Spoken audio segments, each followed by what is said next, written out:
Boy, ganito. May 500 pesos ako dito. So, di ba, pasokan na bukas. Pasokan na naman.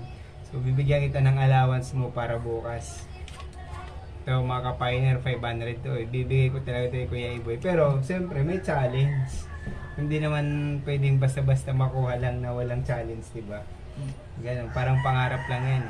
Para matupad, kailangan pagdaanan mo yung challenge, di ba, boy? So, ganito, ang simple lang naman tanong, hulaan mo lang kung anong sagot. So, pag masagot mo ng tama, boy, bibigay ko sa'yo 500.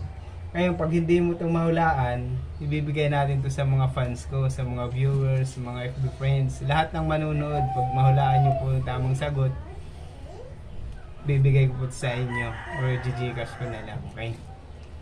Sige. Ito, boy. Ang tanong, anong klaseng kagat o anong kagat ang hindi masakit pero nakakatakot? Kagat ng langgam. Tapos, Hindi. lamok. Hindi. Ipis. Hindi. Daga. Hindi. Sige, basta kahit anong klaseng kagat. Ahas. Hindi, masakit lalo. Masakit yun. Sabihin mo lang kung arat ka na.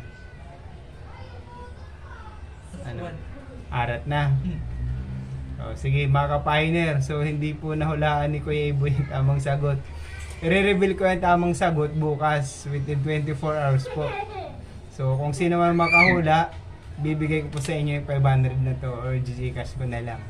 Yan. Unli hula po tayo. Unli ko yun ang tamang sagot. So, yun. Bibigay ko po sa kanya yung 500. So, hindi po kasi na hulaan ni Kuya Iboy. So, ulitin ko lang po ang tanong. Anong klaseng kagat o anong kagat ang hindi masakit pero nakakatakot? Yan. Pag mahulaan nyo yan guys, may 500 kayo.